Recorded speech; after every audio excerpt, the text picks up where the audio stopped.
Hey there, Sting fans. This is Alex Renault, Patrick White, and Nikita Kroslev. Come support the boys as we're kicking off the new season. Go Sting, go!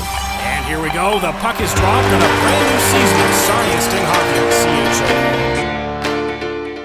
And we welcome back to our studios this morning, number 24 from your Sarnia Sting, Kevin Spinozzi. How do they say that when the announcers announce your goals and stuff like that? Do they go, like that? Spinozzi? Oh, maybe not. Yeah, I don't score that much to really raise how you say my name. Well, you got one this year, don't you? I do. There you go. So you guys are off to a good start there. We are.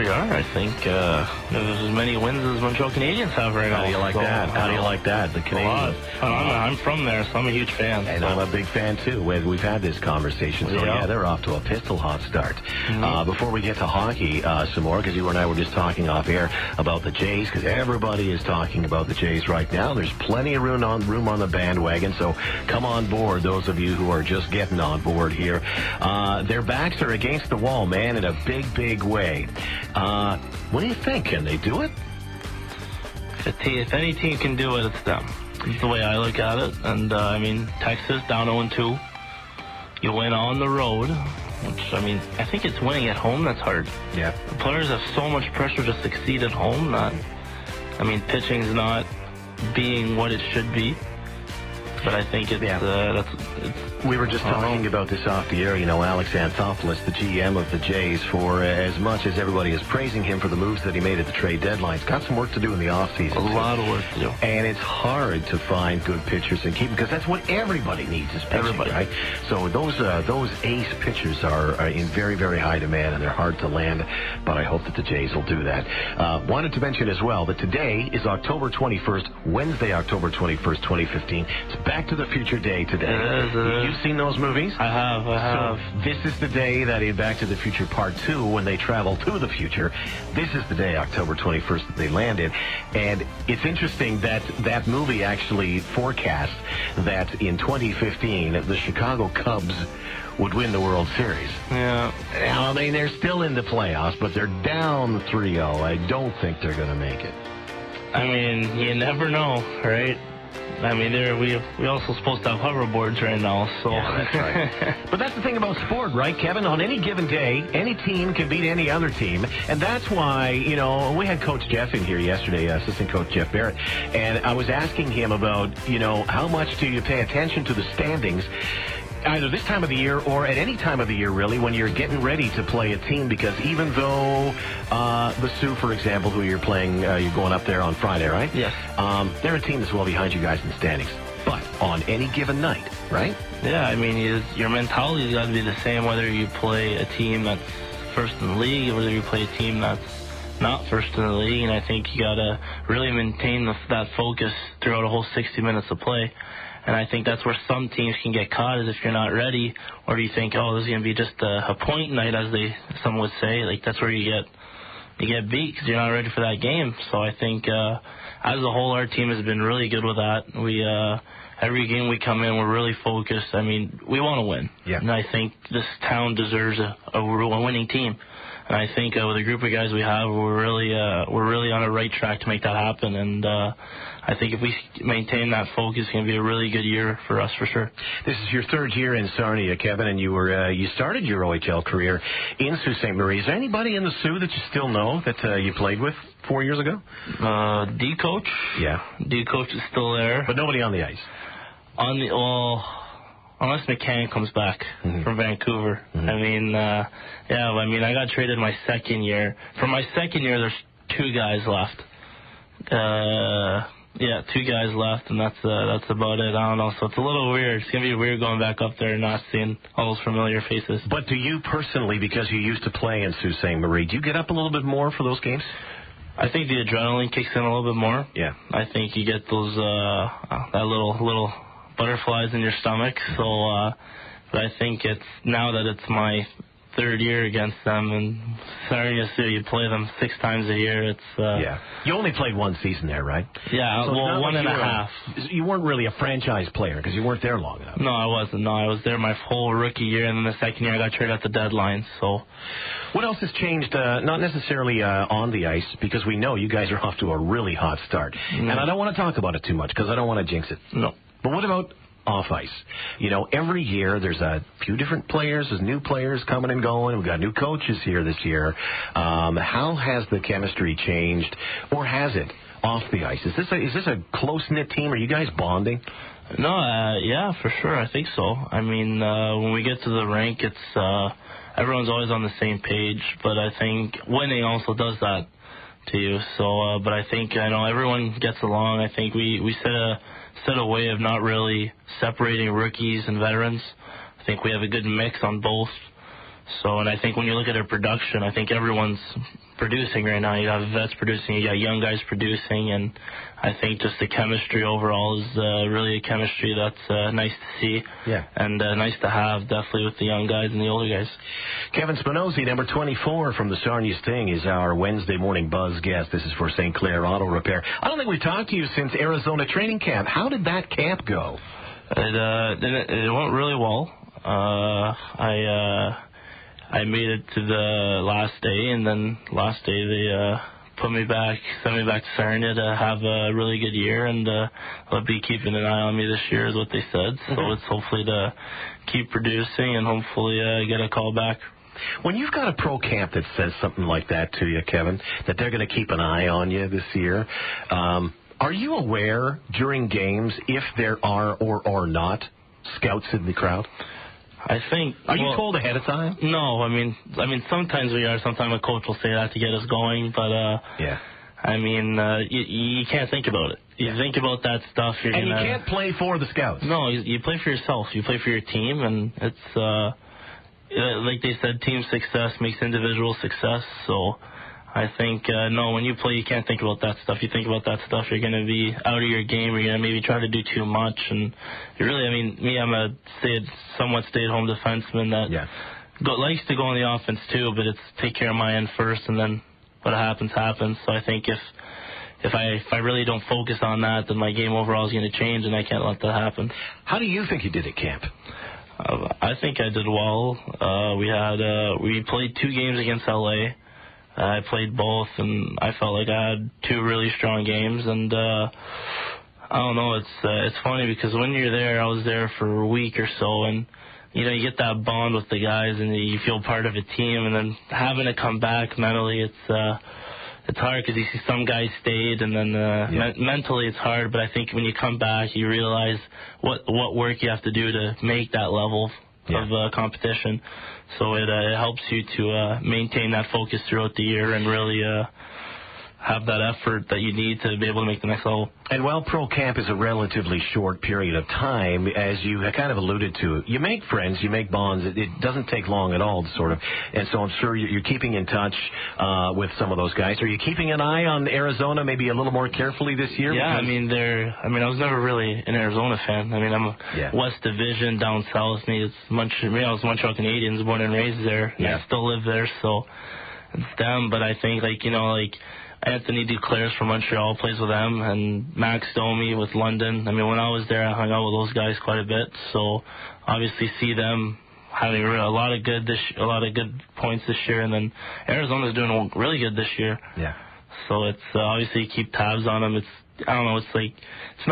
not my team because I'm a Montreal fan. I'll always be a Montreal fan, but I mean, obviously, it's a team that I keep tabs on. If there's the game on, I'm not doing anything. It's definitely the team I'm going to watch play. For sure, and even if you're just watching the highlights, you like to see exactly. Want to see what happens and see the players because you've met them, right? Yeah, because you've got that connection. I'm with you, man. Montreal all the way. Man, are they off to a hot start. I'll tell you what, number of wins. Thank God they've got Carey Price, though. Yeah. I mean, how many times have you heard in post-season interviews after a Montreal game this year, oh, thank God Pricer was hot tonight because it took us a while to get going. I'm sure at some point it would be awfully nice if they didn't have to rely on Carey Price every night. Thank goodness they can. Yeah, I mean, we say that, but at the same time, it's not thank God Carey Price. That's the way he plays. Yeah. I mean, I don't think it's because he's hot. It's because that's how good he is. Yeah. I mean, he can have a bad game and still be the best goalie in the league. So you got a goalie like that behind you. Does that make the defense stand up a little bit more? Do you guys feel a little more confident? Because Fazio was off to an amazing start. And you know, obviously, you're not leaving it up to Fazio to win games. But there's got to be a higher level of confidence because you know that Fazio's playing so well right now. No, yeah. I mean, it gives us that. It gives us more. How do you say? It gives us more. Confidence. More confidence with the puck. You know, be able to make more plays, knowing that if something happens, you have that third layer, as we call it, to really back you up. And like when you play with Faz, he likes to yell. He's a guy that loves to talk. So going in the D zone, he really helps you to know where everyone is, what guys are open. I mean, he's always yelling, so it's really a third defenseman with you, a third D guy to help you out. That helps. It really, it's just one more layer, and we talked about the chemistry that's coming together for the team. That's really a big part of it, isn't it? No, yeah, for sure. I mean, we as a team, the chemistry right now is, like I said, it's great. I think with Faz being a good talker with the guys, it really helps us to make our plays. Okay, Spinner, Halloween is coming up. You guys have a game, actually. It's the Halloween game against Kitchener tomorrow here in Sarnia. I don't know if you even pay attention to this kind of stuff, but, you know, fans are going to be asked to put costumes on. There's going to be prizes and stuff like that. Is that something you guys even notice? Would you look around to the crowd and go, my God, there's a Dracula, there's a... I mean, it's funny because... my first year I had to dress up and go to the game like that. So when you go and see fans all dressed up, it's... What did you dress up as? I'm a Spider-Man, you know. Not something too original, but something... I don't know, it's just... As a rookie, you don't want to be that guy that dresses a little too weird, but it was fun. Well, let's go back a few years, back to the future, if you will. Back to when you were a kid growing up in Quebec. Did you did the door-to-door Halloween trick-or-treat thing? Oh, yeah. So apart from that Spider-Man outfit that you had to wear your first year here in Sarnia, when's the last time that you got dressed up for Halloween? Dressed up for Halloween, I think, would be my first year in Sault Ste. Marie. I had a younger billets. Yeah. So they had younger kids. So I dressed up to go with them, and because the parents went to a little dinner, so they asked me if I could take them out for Halloween, and I did. Awesome. And I think I dressed up. I let them dress me up, the kids. I think I ended up wearing a dress with a wig. I mean, it wasn't...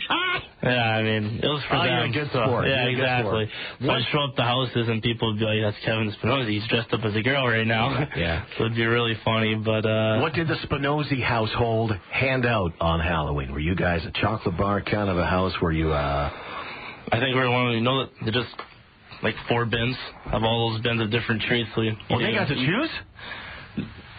You just made sure they liked what they had. Like, we weren't the people that had the huge chocolate bars. We were the ones that had a mixture of, you know, just candy, chocolate. I wish we had more Spinozzi-type families in my neighborhood when we were growing up. Okay, here's the thing. Is this a little bit of a quiz here for you? You've got some costumes to hand out for the team, okay? I am going to tell you the costume, the Halloween costume. You tell me who on the team should wear it. All right, we can do that. Superman.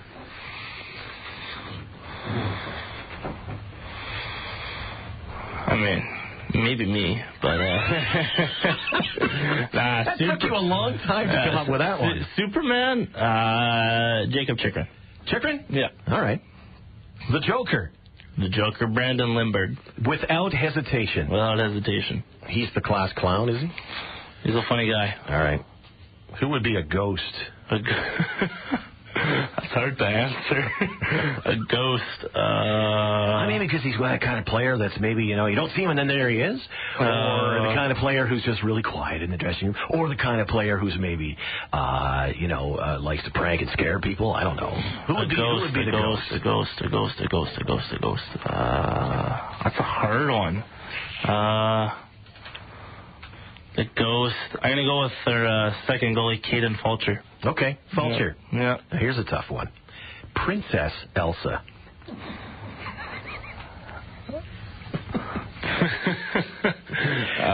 Who is going to dress up as Princess Elsa? Justin Fazio. Do you want to explain why? I'd rather not. Okay, all right. Okay. And finally, Darth Vader. Darth Vader. Here's the reason I threw that one in, because the new Star Wars movie, Episode 7, it's not even out until December the 18th, but everybody is saying that the most popular Halloween costume is going to be Star Wars related this year. Yeah. It's going to be like a huge movie. Tickets are already on sale for this movie. I know. And it's not even out until December the 18th. So who would you put the Vader's costume on? It's hard because I've never watched Star Wars. No? So to mentally think, Darth Vader's the guy with the voice and the black stuff, right? Yeah, that's so, right. Is he in a leadership role in Star Wars? Oh yeah, he's basically the leader of the dark side. The dark side. He's the biggest, baddest dude on the dark side of the Force. Baddest dude. It's definitely not Daniel Nicandrov. Baddest dude. Who are you thinking? Is Sue giving him hints over there? Oh. I mean, I don't know. I don't know about that, so he might be listening. I don't know if I'm allowed to say my coach right now. Darth Vader, that's a real tough one. You know what? You're in enough trouble for... How about Noah Bushnell? Bushnell? I think that works. That was fine. You're in enough trouble over the Princess Elsa costume, so I'll cut you some slack here. Very quickly, Kevin Spinozzi of the Sarnia Sting. Let's set up the week. In Kitchener in town tomorrow. They are always tough. This is a franchise that is used to winning. And they're going to be a tough game tomorrow. No, yeah. I mean, it's Kitchener Rangers. So we got to be on our A game, and I think we do that. We'll have no problem. Sue on Friday. It's a long bus ride up there. What do you think? 2 points. It's a good answer. That's the way to look at it. You have to. So Star Wars, you're not going to go see Star Wars when it comes out? I think I have a lot of catching up to do before I go watch it. Well, there's 6 movies. Next time there's all those long bus rides, you can knock a couple of them off at a time. Will do. All right. He is Kevin Spinozzi, number 24 for your Sarnia Sting, and this is the Wednesday morning buzz for St. Clair Auto Repair. You going to come back and see us? 100%. You got to bring that French pastry, too. I'll try to remember. That your mom makes. I know you're not going to be home until, Christmas, but bring it back after Christmas. I'll try my best. It's Kevin Spinozzi, everyone. 8:52 at CHOK. Here we go. The puck is dropped in a brand new season of Sarnia Sting hockey on CHOK. Gains the Guelph line, move around. Leslie in a goal, scores! Oh, wow! Real goal, Jacob Chikrin's 5-3.